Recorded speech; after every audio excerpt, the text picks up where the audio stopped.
বিসমিল্লাহির রহমানির রহিম। আমাদের আজকের এই অনুষ্ঠানটি আয়োজন করার একমাত্র উদ্দেশ্য, দীর্ঘদিন ধরে দেশের অরাজকতা, অশান্তি, অনেক কিছুই হচ্ছে, আমরা চোখে দেখছি, কিন্তু কাউকে কিছু বলতে পারি না। সে কারণে আজকে আমি আমার পীর সাহেব মুরাদ সাহেবের কাছে প্রশ্ন করব, আমার প্রশ্নের উত্তর উনি দেবেন। আমরা যে নাগরিক প্রতিবাদ সেবা ফাউন্ডেশনটা চালু করতে যাচ্ছি বা আমাদের কার্যক্রম শুরু হয়ে গেছে, এটার বিষয়ে আপনার উদ্দেশ্যগুলো কি বলেন? ধন্যবাদ আমাদের মাননীয় উপদেষ্টা মহোদয়, যিনি আমাদের এই নাগরিক প্রতিবাদ সেবা ফাউন্ডেশনের প্রতিষ্ঠাতা।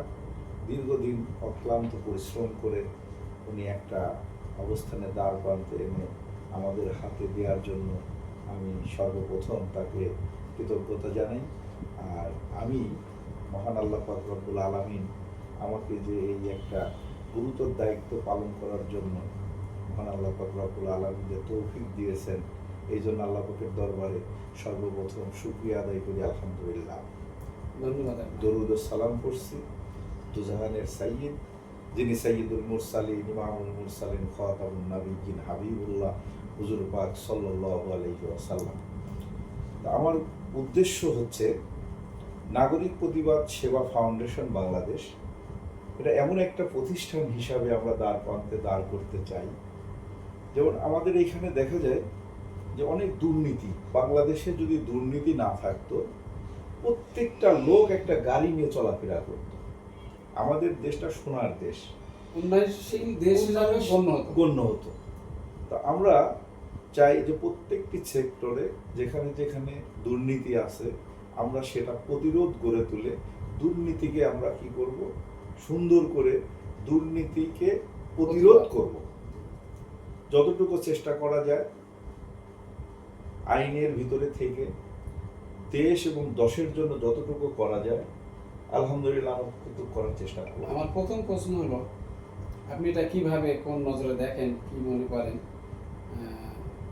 যতদিন আমরা দেখছি ছোট থেকে, যখন আমাদের বুঝ হয়েছে, বাবা মা আত্মীয়জন মুরব্বী যারা ছিল আগে, অনেক সময় আমরা ছোটবেলায় শান্তিতে ছিলাম, কিন্তু সরকার কি করে না করে এগুলো আমাদের অবগত আমরা ছিলাম না।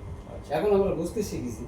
তা আপনার প্রথম প্রশ্নটা হচ্ছে আমাকে এটাই, আমার কাছে সর্বপ্রথম যে সরকার ক্ষমতায় আসে, এই সরকার কি শুধু দেশ রক্ষা করতে চায়, না জনগণের চিন্তা করে, না ওনার নিজের চিন্তা করে? কোনটা আপনার কাছে, কি এটা একটা সদ উত্তর আপনি আমাকে দিবেন? ধন্যবাদ আমাদের মাননীয় উপদেষ্টা মহোদয়। আমরা আসলে বিগত দিন দেখে আসতেছি যে যখন ক্ষমতায় বসার আগে যে প্রতিশ্রুতিগুলো দেয় বা দেন, জনগণের মাঝে যে দ্বার প্রান্তে যে প্রতিশ্রুতিগুলো দেওয়া হয়, যদি আসলে সেভাবে বাস্তবায়ন হতো, তাহলে কিন্তু আজকে এই যে 24-এর ঘটনা বলেন, তারপরে মনে করেন যে বিভিন্ন বিষয়ের কথাই আমি বলি, 71-এর ঘটনা বলেন, যেটাই আসে, এইগুলা কিন্তু আসতো না।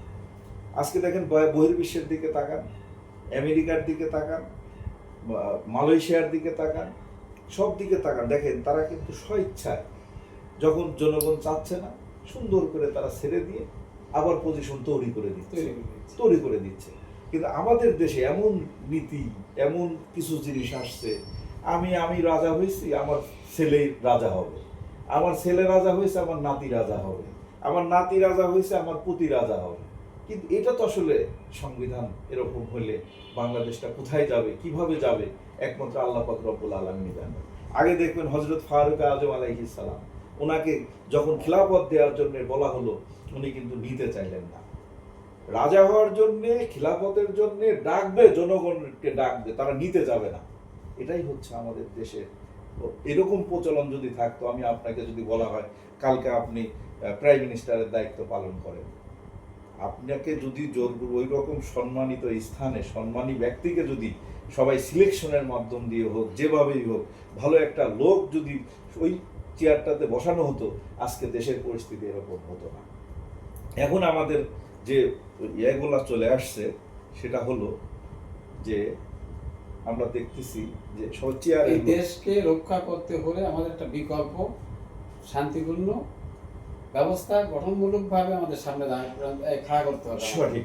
তো সে কারণে প্রিয় দর্শক দেশবাসী, জি। আমার যে আমাদের সাধারণ যে সম্পাদক। সাধারণ সম্পাদক উনি যে মোস্তাফিজুর মোস্তাফিজুর রহমান মুরাদ সাহেব যে কথাগুলো বলছে, ওনার কিছু কথা আমি আপনাদের সামনে তুলে ধরতে চাই। জি। উনি অন্তর থেকে উনি যে কথাটা বলছে, এককভাবে মন মানসিকতা ওনার যে আছে শুধু শান্তি আর শান্তি ওনার কথা। উনি একজন আল্লাহওয়ালা লোক এবং ইসলামী মাইন্ডের প্রতিষ্ঠিত উনি, আমি মনে করি। তো যাই হোক, এখন আমরা চিন্তা করছি সরকারকে অনেক ভুলভাল বোঝানো হয়, যারা পাশে থাকে তারা বিভিন্ন উপদেষ্টা বলেন আর যেই বলেন না কেন, অনেক আত্মীয় স্বজন বন্ধু বান্ধব থাকে। সঠিক। যেমন আমাদের স্বরাষ্ট্র উপদেষ্টা বলেন, আমি এই ক্ষমতায় আসার পরে আমার অনেক আত্মীয়জন বন্ধু বান্ধব বেড়ে গেছে। বাস্তবে হতেই পারে, হয় ওটাই। হুম।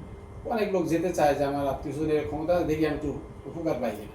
তো আমার প্রশ্ন হলো, এরকম না, সঠিক হলে উপকার তো পেতেই পারে। আমাদের মনের উদ্দেশ্য হচ্ছে সরকার ভালো কাজ করলে তাদের সাথে আমরা থাকবো, এই উপলক্ষে আমরা একটা সংগঠন তৈরি করতে যাচ্ছি। সঠিক। আর প্রথম সত্য হলো এই, প্রশাসনকে যেভাবে হৌবতপূর্ণ করে দেশের ভাবমূর্তি নষ্ট করা হচ্ছে, সঠিক। এটা আমরা ঘোর বিরোধী। জি। একটা রিক্সাওয়ালা একটা রাস্তায় পুলিশ পোশাকধারী লোককে তাকে জাবার করা দিয়ে তাকে লাথি মারতেছে, বেশি কথা বলতেছে, মুখে দিয়ে মানে রুগী রুগী তার গায়ে পরে পড়তেছে, এরকম ভাব লাগাচ্ছে। আমি কিন্তু আমার Very sad. আঞ্চলিক ভাষা দিয়ে বা বাংলায় বলছি, আমি সাজিয়ে গুছিয়ে সুন্দর করে বলতে না পারলেও চেষ্টা করবো। তো আমার প্রশ্ন হলো, কোনো প্রশাসনকে যখন সরকার ক্ষমতায় পড়ে তখন উনি এই প্রশাসনকে কুপ্রস্তাব দিয়ে নিজের ব্যক্তিগত কাজে ব্যবহার করে, এটা আমরা হতে দেব। কারণ সে কারণে আজকে বিগত দিনে এই সমস্যা, সঠিক। সেনাবাহিনীর মৃত্যু, পুলিশকে মেরে ঝুলিয়ে পোড়াই, তাদেরকে ঝুলিয়ে রেখে মৃত্যু ঘটাচ্ছে, প্রমাণ করতেছে। এটা কিন্তু 100% দেশের ভাবমূর্তি নষ্ট করা হচ্ছে। সঠিক। সঠিক। যদি আজকে এই, আমি তো মনে করি যত প্রশাসন আছে দেশে সব আমার সন্তান মনে করি, আমি মনে করি তাই। তা না হলে এই দেশ রক্ষা যারা করবে তাদের প্রতি যদি আমরা এরকম অবহেলা বা এই ধরনের যদি আমরা খারাপ আচরণ করে তাদেরকে মৃত্যুর দিকে ঠেলে দেওয়া হয়, তাহলে আমি মনে করব এই দেশ রক্ষা করার আর কেউ থাকবে না। তাই আমরা যাতে এটা রক্ষা হয়, সার্বিক সব কিছু, যেমন রাস্তাঘাটে মানুষকে পাথর দিয়ে মারা, ছুরি দিয়ে মারা, যে কোনোভাবে তাদেরকে অত্যাচার, ছিনতাই করা, ডাকাতি, অনেক কিছু রাজধানী অত্যাচার চলছে, জবরদখল থেকে শুরু করে ধর্ষণ, উলঙ্গ করে ভিডিও করা, এই সমস্ত আরও অনেক দুর্নীতি আছে, যেমন মিথ্যা ভুলভাল চ্যানেলে প্রচার করা। কোনো রকম অন্যায় কাজ যাতে না হতে পারে, সকল অন্যায় কাজের বিরুদ্ধে আমরা থাকবো, ক্ষতিগ্রস্ত মানুষকে দাঁড়াবো, এটা আমাদের চিন্তা চেতনা। ইনশাআল্লাহ। তো আমরা প্রথম দেখতে হবে সরকার এবং প্রশাসন, ওনাদেরকে যদি আমরা রক্ষা করতে না পারি, এদের প্রতি দরদ না থাকে, তাহলে আমাদের দেশ রক্ষা করবে কি? আপনি আমি সাধারণ জনগণ থাকবো? আপনার অস্ত্র আছে না, প্রশ্নই আসে না। তাহলে তাদেরকে প্রশিক্ষণ দেওয়া হয়। আজকে গরিবের টাকা দিয়ে দেশের ঘামানো, রক্ত ঘামানো পয়সা খরচ করে একটা অফিসার তৈরি করে, সেই অফিসারকে কেন হত্যা করা হলো? সঠিক। এবং কে করেছে? আমি বলবো কোনো প্রশাসন অপরাধ করে নাই। আমার সাথে সামনাসামনি মুখোমুখি আসুক, কে আর বেশি আমার সামনে ডাকুক, আমি তার সাথে কথা বলবো। একটা স্কুলে যখন আমরা 10টা শিক্ষক থাকে, তার কাছে যদি আমরা সন্তান পাঠাই, শিক্ষা দিতে, সে যা শিখবে, উনি যা বলবে শিক্ষা দেবে, তাই তারা শিখবে। সঠিক। বাড়ি বাবা মা যা শিখাবে তাই হবে। প্রশাসন যদি বলা হয় যে তুমি আমাকে এই কাজ করো না, তোমাকে ওএসডি করবো, তোমাকে মিশন বন্ধ করে দেবো, তোমাকে বান্দরবনে পাঠাবো, সে ভয় তখন যা বলে তাই করতে বাধ্য হয়। তারপর তার নিজের কিছু লোভও থাকতে পারে, সেটা বিবেচনা বিচক্ষণ করে তাকে আইনের আওতায় আনা উচিত বলে আমি মনে করি। সেটা যদি কেউ নিজে থেকে পাপ করে, তার ভোগ সে ভোগ। সঠিক। সঠিক। কিন্তু আমরা এইভাবে সেনাবাহিনীকে হত্যা করলাম, পুলিশকে মেরে পুড়িয়ে ঝুলিয়ে রাখলাম, এটা কোন ধরনের আচরণ? দুঃখজনক, খুব দুঃখজনক। আমি কোনো পক্ষ কথা বলছি না, দেশের রাষ্ট্রীয় সম্পদ নষ্ট করা চলবে না, জ্বালাও পোড়াও, গাছ কাটা, রাস্তা কাটা, এসব কোনো কিছু এগুলো তো আমাদেরই সম্পদ। আমাদের সম্পদ। এইগুলো যারা চেয়ারে বসে, এসির মধ্যে বসে, তারা অনেক কিছু স্বপ্ন দেখে আর নিজের পিঠ আর পেট আর সাদা ভর্তি করে বিদেশি অট্টালিকা তৈরি করে। আমরা কোনো কিছু মেনে নেবো না, বরদাস্ত করবো না। এগুলোর জন্য আমরা একটা সংগঠন তৈরি করতে চাচ্ছি। এটা নামই নাগরিক প্রতিবাদ সেবা ফাউন্ডেশন, এটা নাম আমরা এটা করছি। এবং মানুষ পথে না খেয়েই থাকে, রাস্তাঘাটে চলে, অনেক অনেক সিরিয়াল আছে আমাদের এই কার্যক্রমের ভিতরে। স্কুলে মাস্টাররা টেবিল পা ধরে ঘুমায়, তাদের কাজ কি? এই 3 পাতাতে 6 পাতা পড়া দিলাম, 1 পাতাতে 5 পড়া দিলাম, তোমার পড়িয়ে এই বেতন খাই এই জন্য। আর রাস্তাঘাটে মিছিল করে জনগণের দুর্ভোগে নিয়ে দেবে, মিছিল মিটিং করবে, এগুলো হতে দেবো না আমরা। অনেক আমাদেরকে অনেক মন মানসিকতা কাজ আছে, আমরা এগুলো আমরা তুলে ধরার চেষ্টা করবো।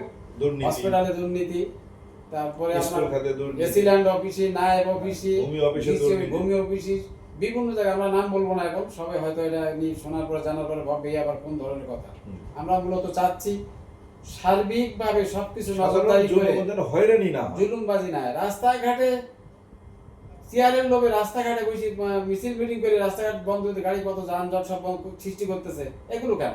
আলোচনা করেন, আল্লাহ রসুল বলছেন আলোচনা করেন, সমতা করেন। উনি যেটা পছন্দ করতেন আমরা সেটা গ্রহণ